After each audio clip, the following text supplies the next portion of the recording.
May 5th, 1945, Okinawa. The cliff face dropped 400 feet straight down, jagged rocks and twisted metal at the bottom, and somewhere in the darkness below, 7 to 5 wounded American soldiers were screaming for help. Private First Class Desmond Doss stood at the edge alone.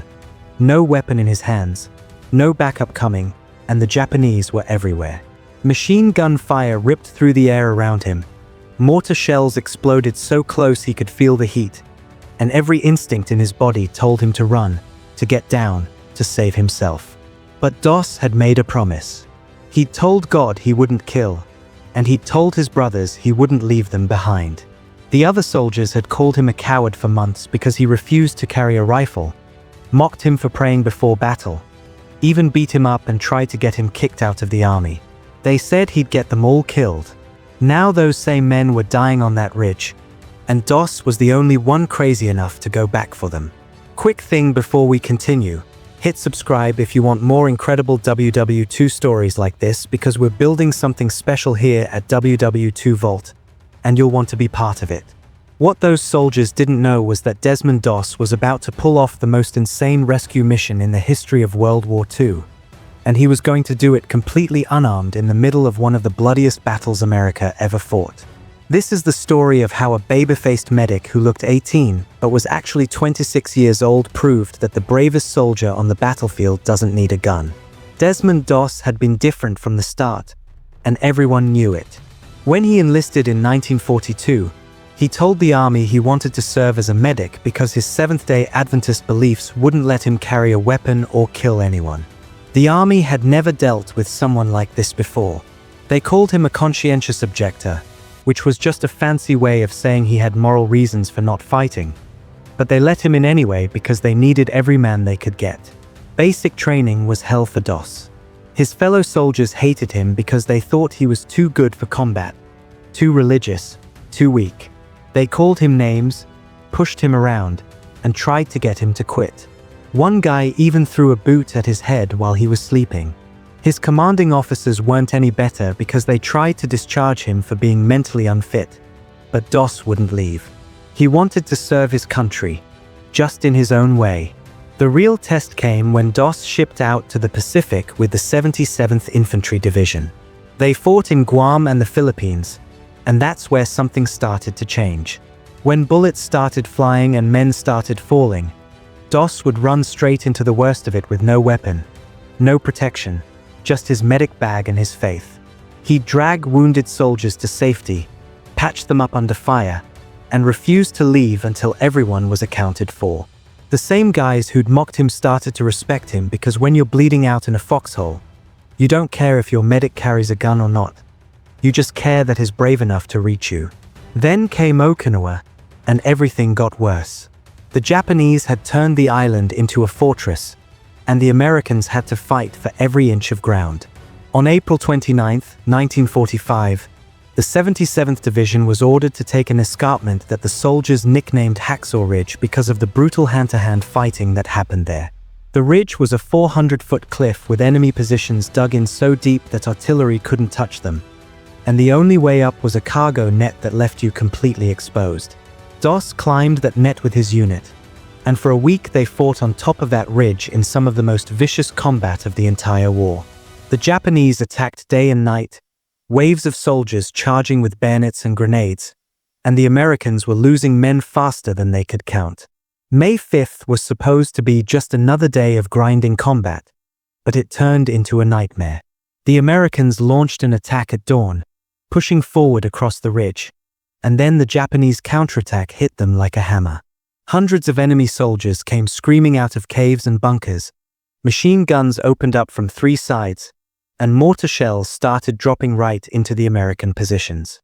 Men were cut down instantly, others were torn apart by shrapnel, and the survivors broke and ran back toward the cliff edge. Within minutes, the entire battalion was retreating down the cargo nets, leaving their dead and wounded behind because there was no other choice. If they stayed, they'd all die. Doss didn't retreat. While everyone else was scrambling down that cliff to safety, he stayed on top of Hacksaw Ridge and started looking for wounded men. He found them everywhere. Guys with legs blown off, guys with their guts torn open, guys so shot up they couldn't even tell him their names. The Japanese were still up there hunting for survivors, and Doss could hear them moving through the rocks and brush, but he didn't care. He'd made a promise, and he was keeping it. He'd drag a wounded man to the edge of the cliff, tie a rope around him in a special knot he'd figured out, and then lower him down 400 feet to the bottom where other medics could help. Then he'd go back and find another one. For 12 straight hours, Doss worked alone on that ridge.